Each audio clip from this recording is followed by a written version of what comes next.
Sarah had always been an introvert, finding solace in her books and paintings. She was never one for social gatherings or loud parties. Instead, she preferred the company of her thoughts, painting her emotions onto canvas. When she moved into an old apartment complex, she was excited to embrace the fresh start, leaving behind the shadows of her past. The creaking floorboards and peeling wallpaper felt like the perfect canvas for her new life. However, her excitement soon faded when she discovered the antique mirror hanging in her new living room. The mirror was a stunning piece, its ornate frame crafted with intricate carvings of twisted vines and forlorn faces. But there was something unsettling about it. The reflection seemed to pulse, almost alive. At first, she thought it was a trick of the light, but the more she looked, the more she felt an inexplicable dread swelling within her. One evening, while unpacking, Sarah invited her childhood friend, Emily, over. The air was thick with nostalgia as they reminisced about their carefree days, laughter echoing off the walls of the dimly lit room. But Sarah couldn't shake the feeling that the mirror was watching them, its dark surface seemingly shifting with every flicker of candlelight. "Maybe it's just your imagination," Emily suggested, trying to ease Sarah's unease. Yet, as the night wore on, shadows danced ominously in the corners of the room, morphing into shapes that seemed to slither away when Sarah's gaze turned. Days turned into weeks, and Sarah's sleep began to suffer. She often found herself waking in a cold sweat, haunted by nightmares that felt all too real. The mirror had become an obsession. Whenever she stood before it, she felt a pull, as if it was drawing her closer. It showed her not just her reflection, but her deepest fears, moments of failure, rejection, and insecurities replayed like a cruel slideshow. One stormy night, as she stared into the glass, she saw an unfamiliar face behind her, a twisted, malevolent figure with hollow eyes and a grin that sent chills down her spine. Panic surged through her, and she spun around, her heart racing, but no one was there. Desperate to rid herself of the mirror's grip, she sought advice from Mrs. Harrison, an elderly neighbor known for her knowledge of the supernatural. With a shiver in her voice, Mrs. Harrison recounted tales of mirrors that were portals to other realms, places where one's fears could take form. "That mirror is cursed," she warned. "It reflects not just your image but your soul. To break the curse, you must confront what it shows you." With a heavy heart, Sarah returned home, determined to face her fears. She stood before the mirror, staring deep into her own eyes, searching for the strength to confront her demons. The twisted face appeared again, and this time it spoke, its voice a chilling echo that reverberated in her mind. "You cannot escape me. I am your fear." In that moment, Sarah felt a surge of anger and resolve. "You don't control me," she shouted, her voice breaking the oppressive silence. As if responding to her defiance, the room shook violently, and the mirror cracked, releasing a dark mist that engulfed her. The mist swirled like a living entity, curling around her limbs and drawing her into the depths of her own psyche. Inside the mist, she saw visions of her past, heart-wrenching memories she had buried deep within her. The sting of failure when her art was rejected, the betrayal of friends who had turned their backs on her, the haunting loneliness that clung to her like a shroud. But instead of cowering, she embraced them, letting the emotions wash over her. "I am more than my fears," she declared, her voice echoing defiantly in the darkness. As she accepted her flaws, the mirror shattered completely, and the shards scattered across the floor like shattered dreams. Sarah collapsed, gasping for breath, the room suddenly filled with blinding light. The oppressive atmosphere had vanished, replaced by an eerie stillness. However, as she gathered the pieces of the shattered mirror, a chilling realization washed over her. She had freed herself from her fears, but something dark had escaped as well. It slithered away into the shadows, leaving a lingering sense of dread in the air. That night, as she lay in bed, a sense of unease settled over her. The room was too quiet, the darkness too thick.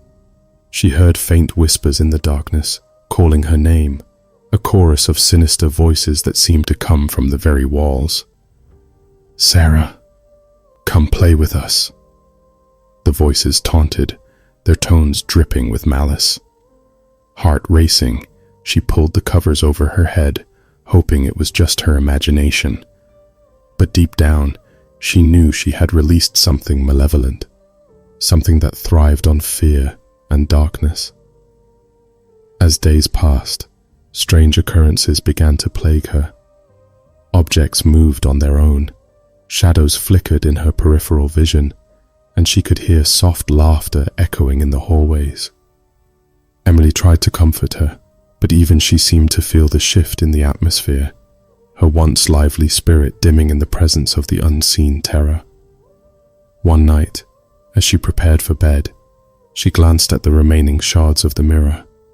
To her horror, the twisted face reappeared, laughing maniacally from the fragments. "You thought you could escape. I am part of you now," it screeched, sending a jolt of terror coursing through her veins. Desperate to rid herself of this nightmare once and for all, Sarah sought out Mrs. Harrison again. The elderly neighbor's face paled as she recounted the events. "The mirror was just a vessel, dear. You must perform a ritual to send it back. You need to confront it one last time. Only then can you reclaim your life." Armed with determination and fear, Sarah returned home. The air was thick with tension, the shadows darker than before. She lit candles around the shards, their flickering flames casting eerie shapes on the walls. As she began the incantation Mrs. Harrison had taught her, the shadows writhed and twisted, as if the darkness itself was alive, furious at being summoned. Suddenly, the air grew cold, and the twisted face emerged from the shadows, its laughter echoing ominously. "You think you can banish me? I am eternal." But Sarah stood her ground, channeling her fears into a powerful resolve. "You have no power over me. I am not afraid." With each word, she felt the energy within her grow, pushing back against the malevolence that sought to engulf her. In a blinding flash of light, the entity screamed as it was pulled back into the mirror shards, its furious cries echoing through the apartment. With one final defiant shout, Sarah completed the ritual, and the mirror shattered once again, exploding in a dazzling array of light and darkness. As the echoes of the battle faded, she found herself alone in the quiet aftermath. The air felt lighter, the oppressive weight lifted. Yet, deep down, Sarah knew that while she had triumphed, the experience had changed her forever. In the days that followed, she began to paint again, pouring her emotions onto canvas, capturing the shadows and light that lived within her. But in the quiet moments, when darkness fell and the whispers faded, she would occasionally catch a glimpse of a familiar shadow lurking at the edges of her vision, a reminder of the reflection that once held her captive. And as she lay in bed each night, she couldn't shake the feeling that the darkness was still there, waiting for the right moment to return, whispering her name in the silence, beckoning her to come play once more.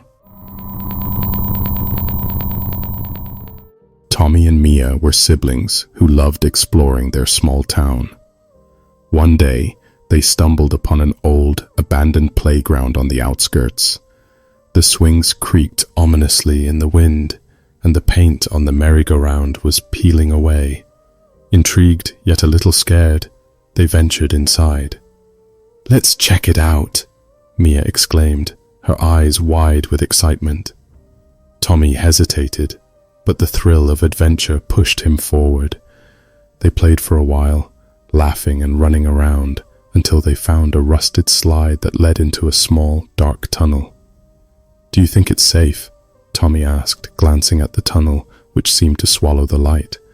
"Come on, it'll be fun," Mia urged, pulling him along. They crawled through the narrow passage, giggling until they reached the other side, emerging into a small, overgrown yard. The air was thick with an eerie silence.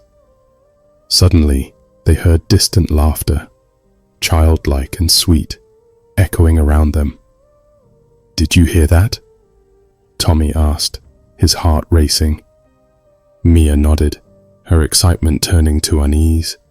They followed the sound, drawn to the back of the yard, where they found a group of children playing a game of tag, their laughter ringing out like bells. "Who are you?" Mia called, stepping closer. The children turned, their faces pale and ghostly, their eyes vacant. "We're playing," one of the children replied, a chilling smile spreading across her face. "You should join us." A knot tightened in Tommy's stomach. "We should go home," he said, glancing at Mia, but she was already stepping forward, captivated by the children. As the sun began to set, the atmosphere grew heavy. The children giggled, beckoning Tommy and Mia to play with them. "Just a little longer," Mia insisted, but Tommy pulled her back. "I don't like this. Something's wrong."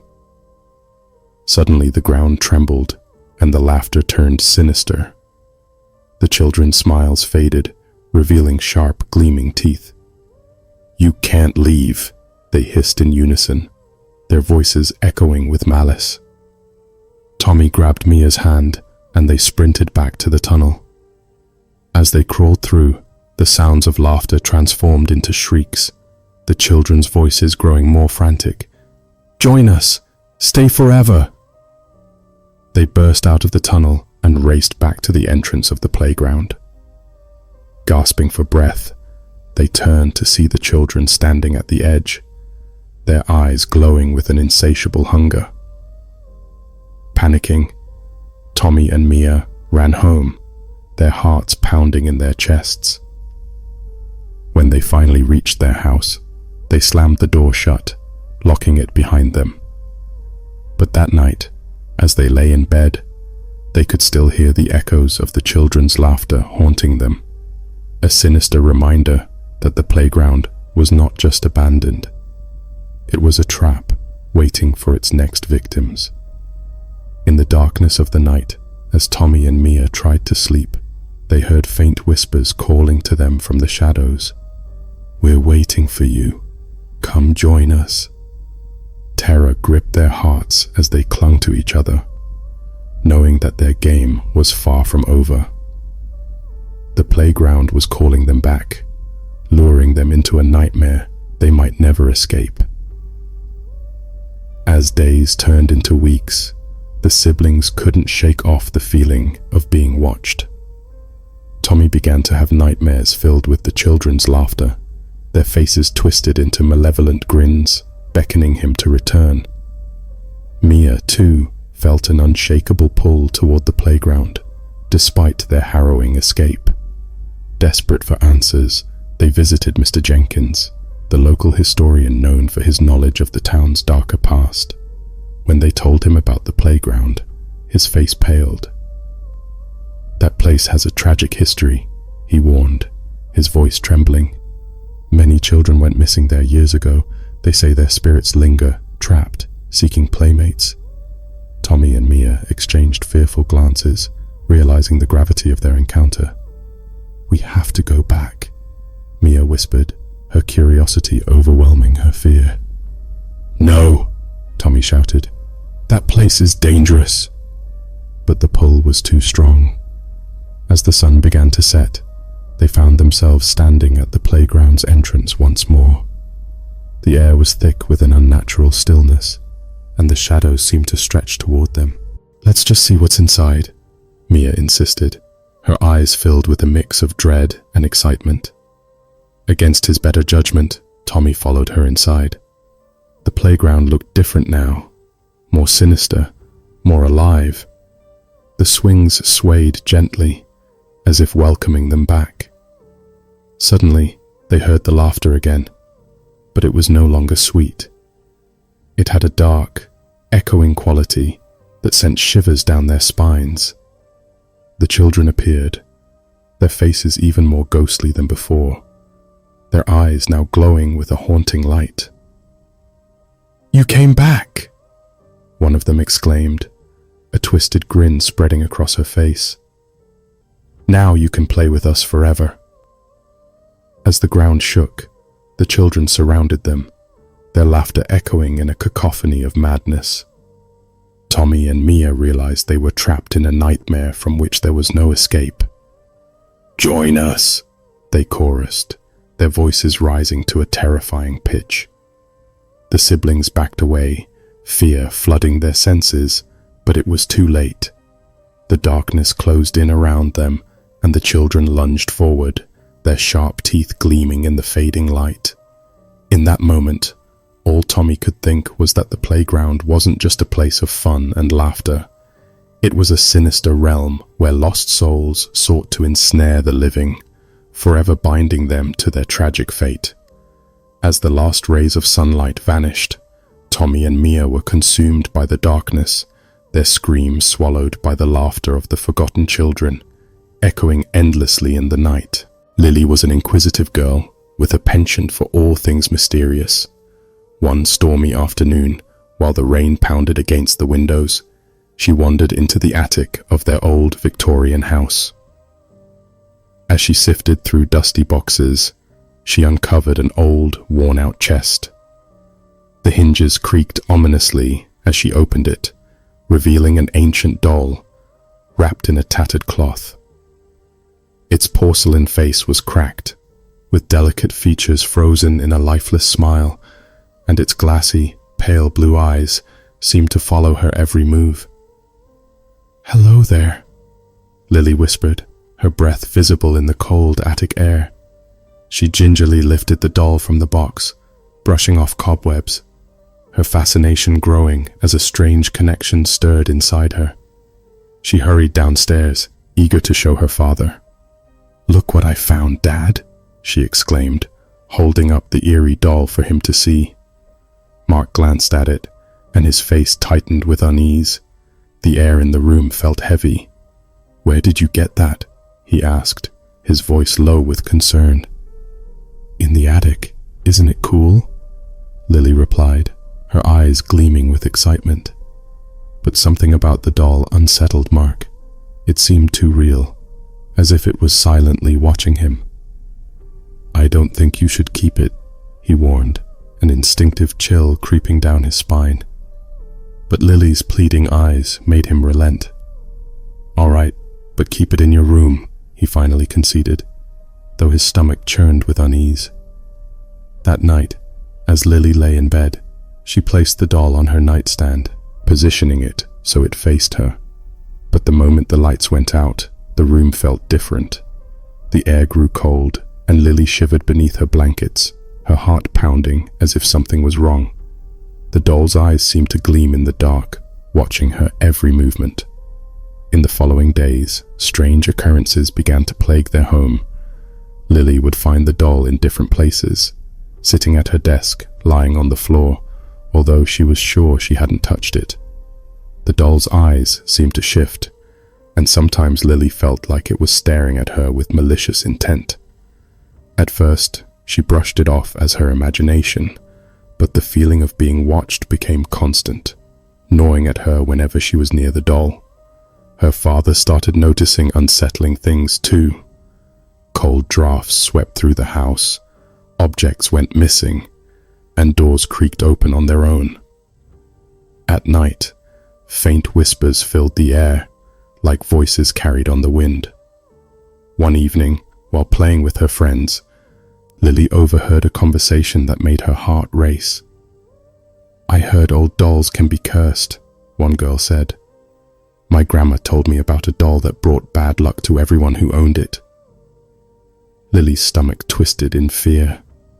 She remembered the doll's strange movements, the coldness that seeped into her room at night.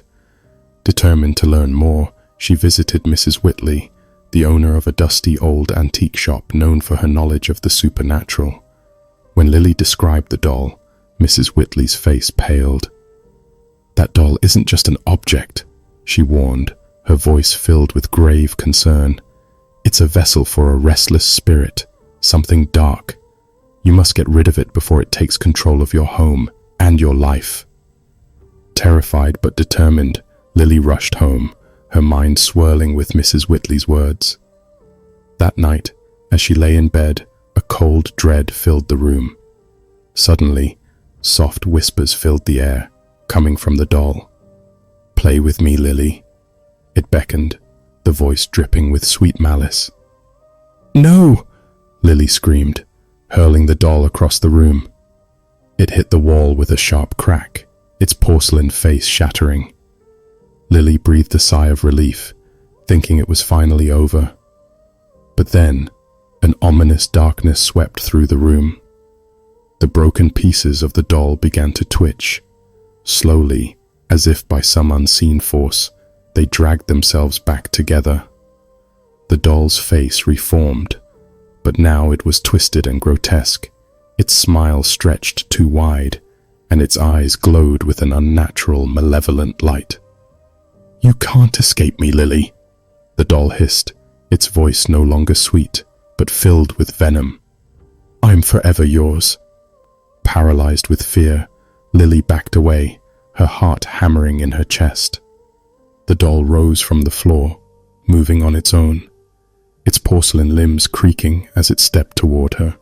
Panicking, Lily ran to her father's room. "Dad, help!" she cried, but when she reached him, the house was filled with a spine-chilling laughter echoing through the halls. The laughter grew louder and more menacing, as if the very walls were mocking her. In a desperate attempt to end the nightmare, Lily snatched a lighter from her father's desk and rushed back to her room. She held the flame to the doll, her hands trembling as the fire caught. Flames engulfed the doll, and for a moment it seemed like she had won. But then, a blood-curdling scream erupted from the burning doll, a sound so horrifying it shook the house to its foundation. The doll writhed in the flames, its porcelain skin cracking and melting away. As it burned, Lily felt the room grow darker, the shadows pressing in on her. The spirit within the doll was furious, and as it was consumed by the fire, a terrible darkness seemed to seep into Lily herself. She collapsed onto the floor, gasping for breath, her body trembling with fear. The house fell silent, the laughter fading into the distance. But deep down, Lily knew the nightmare wasn't over. That night, as she lay in bed, the echoes of the doll's malevolent laughter lingered in the shadows, haunting her. Her room felt colder than ever before, and the darkness seemed to pulse with a life of its own. Every time she closed her eyes, she saw the doll's twisted smile and heard its haunting voice whispering, "I'm still with you." Weeks passed, and though the doll was gone, strange occurrences continued. Lily could hear faint whispers at night. Shadows seemed to move on their own, and a chilling presence followed her wherever she went. The doll's curse had not been broken. It had only just begun. Now, every night, as she lay awake in her bed, Lily feared that the darkness was growing stronger, creeping closer, waiting for the perfect moment to take her soul. Ryan and Olivia had always loved exploring the woods near their town, but there was one place they had always avoided: Dark Hollow. The locals said it was cursed. Some spoke of strange noises that echoed through the trees at night, while others whispered about shadows that moved on their own, even when there was no light to cast them. Some who ventured there returned different, while others never returned at all. On a sweltering summer evening, Olivia convinced Ryan that it was time to confront their fears. They would venture into the heart of Dark Hollow and prove that it was nothing more than an overgrown part of the woods. "Are you really sure about this?"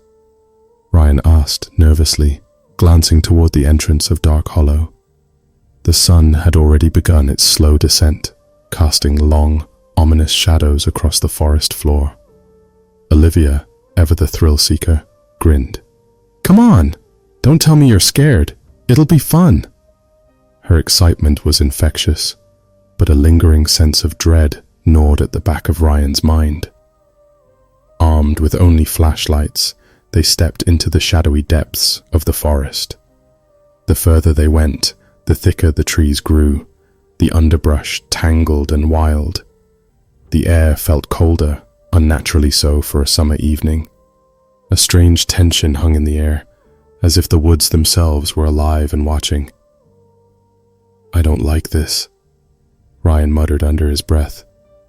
"Something feels off."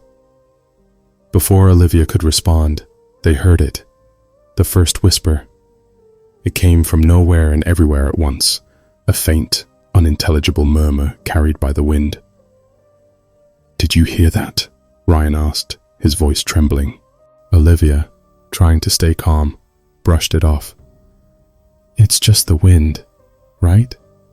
But they both knew something was wrong. The deeper they ventured into the woods, the louder the whispers grew. Though they couldn't make out the words, the sound was unsettling, almost like children giggling, but distorted, warped. The trees seemed to close in around them, and the feeling of being watched grew unbearable.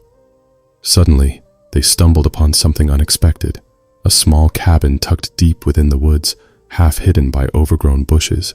The wood was rotting, and the windows were covered with grime. "What is this place?"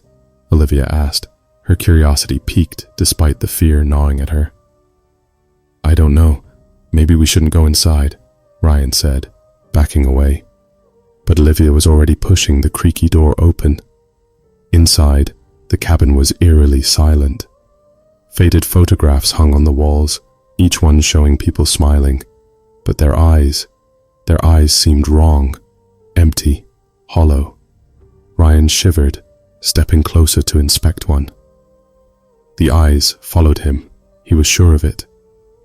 Suddenly, the door slammed shut behind them with a deafening bang, shaking the cabin. Olivia screamed, and Ryan's heart leapt into his throat.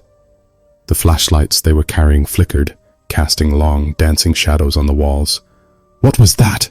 Ryan shouted, panic rising in his chest. Olivia rushed to the door, but it wouldn't budge. No matter how hard they pushed or pulled, they were trapped. The whispers, which had been distant, now seemed to surround them, growing louder, clearer. "Stay. Forever," the voices hissed. Ryan's blood ran cold. "We have to get out of here," Olivia cried. In a frantic search, they found a small window at the back of the cabin. Ryan managed to pry it open, and they squeezed through, tumbling onto the overgrown grass outside. The sun had vanished below the horizon now, and the woods were cloaked in darkness. "We need to run," Ryan gasped. But as they turned to flee, they froze in terror. Emerging from the trees were twisted figures, human-like, but wrong. Their limbs were too long, their bodies contorted as though they had been stretched, and their eyes, those empty, hollow eyes, gleamed faintly in the darkness. The shadows moved unnaturally, creeping closer with every second. "Run!" Ryan shouted, grabbing Olivia's hand. They sprinted through the thick forest, branches slashing at their faces, their breaths ragged. Behind them, the shadows chased, their movements erratic, whispering their names in voices that were no longer distant. "Ryan, Olivia, join us. Stay with us forever." The voices echoed through the woods, growing louder, more insistent. The two friends ran faster, their fear pushing them forward. They could hear the shadows gaining on them, their elongated limbs making inhuman strides. Just as they thought the shadows would overtake them, they broke through the edge of the woods, collapsing onto the grass outside Dark Hollow, gasping for breath. "We made it," Olivia said between gasps, relief washing over her. But Ryan wasn't so sure. Something felt wrong. They looked back at the edge of the woods. The shadows stood just beyond the tree line, watching, waiting. Their hollow eyes gleamed with hunger, and their whispers still filled the air, though now faint, like a distant memory. That night, Ryan couldn't sleep. Every time he closed his eyes, he could still hear the voices, feel the cold, eerie presence of the shadows. But it wasn't until he felt a cold hand brush against his shoulder that the true horror set in. He sat up in bed, heart pounding, only to see a shadow, darker than the night, standing in the corner of his room. Its hollow eyes stared at him. The next morning, Olivia called him in a panic. She had seen the same thing, a shadow standing at the foot of her bed, watching her as she slept. The curse of Dark Hollow had followed them home. Days passed, and Ryan noticed the shadows everywhere, at school, in his home, even in broad daylight. They were always there, watching from the corners of his vision, waiting for him to return to the woods. One evening, Mr. Collins, the local park ranger, visited their house. He had heard of their adventure and came to warn them. "Dark Hollow isn't just a place," he said grimly. "It's alive. It feeds on fear, on the souls of those it traps, and now it's latched onto you." Ryan's heart sank. The whispers were growing louder again, and he knew Dark Hollow wasn't done with them. It would never be done. As the night fell, shadows crept into his room again. The voices grew louder, more desperate. "Join us. Stay forever." Ryan realized with chilling certainty that the shadows wouldn't stop until they dragged him and Olivia back into the woods. Forever. Jessica and David were thrill seekers, always searching for the next adrenaline-pumping adventure. They loved exploring abandoned buildings, places rumored to be haunted, places where few dared to tread. So when they heard about Maple Hill Asylum, a place notorious for its dark history and eerie hauntings, they were immediately drawn to it. Maple Hill Asylum, located deep in the woods, had been shut down decades ago. It was once a place where the mentally ill were treated, but disturbing rumors of unethical experiments, abuse, and the mysterious disappearances of patients surrounded the institution. Many believed that the souls of those who suffered within its walls still roamed the corridors, never finding peace. The drive to the asylum was long and unsettling. As the couple reached the gates, a cold wind swept through the trees, causing them to sway and groan like mournful souls. The towering building stood before them, its windows shattered, the once grand facade now crumbling, vines creeping up its sides like fingers grasping for life. "I've got a bad feeling about this," David muttered as they approached the entrance, armed only with flashlights and cameras. "Come on, don't chicken out now," Jessica said, her voice filled with false bravado. She pushed open the heavy doors with a loud creak, and they stepped inside. The air was thick with dust and decay, and the silence was oppressive, as though the building itself was holding its breath. As they wandered through the darkened hallways, the faintest echoes of footsteps trailed behind them. Jessica dismissed it as the sound of their own feet disturbing the dust, but David couldn't shake the feeling of being watched. The walls were lined with faded photographs of patients, their hollow eyes staring back at them. Each face seemed frozen in a moment of distress or anguish. Some of the patients were strapped to beds, while others were confined to tiny rooms with barred windows. "This place is seriously messed up," David muttered, his unease growing. Jessica shrugged. "It's just an old asylum. Relax." But as they ventured deeper, the temperature plummeted. Their breath came out in visible puffs, despite the warm night outside. A distant sound floated through the air, a faint, haunting melody. It was the eerie tinkling of a piano. "Do you hear that?" Jessica whispered, her voice barely audible. David nodded, his face pale. "Let's go check it out," she said, moving toward the sound. Despite his growing dread, David followed. The music led them down a narrow hallway to an old music room. A grand piano sat in the center, untouched for years, yet the keys moved as if someone invisible was playing it. The sound was haunting and slow, and as Jessica stepped closer, the music stopped abruptly, leaving an unsettling silence in its wake. Suddenly, the door behind them slammed shut with a deafening bang, locking them inside. Panic gripped David as he ran to the door, pounding on it with all his strength. "Let us out!" he yelled, his voice echoing in the empty room. But the room had other plans for them. Shadows began to creep out from the corners, slowly swirling around them like smoke, dark and thick. The temperature dropped even further, and Jessica could hear faint whispers, barely discernible at first, but growing louder with each passing moment. "Stay. Join us." The shadows twisted and took shape. Faces began to emerge from the darkness, twisted, agonized faces of the asylum's former patients. Their eyes were wide with torment, their mouths contorted in silent screams. One shadowy figure moved toward Jessica, its cold, decayed hand reaching out for her. "You shouldn't have come here," it hissed, its voice like nails on a chalkboard. "This is our home now." Terrified, Jessica and David backed away, their eyes wide with fear. The shadows circled them, closing in. David desperately searched for an escape, his heart pounding in his chest. "We need to get out of here," he whispered, his voice trembling.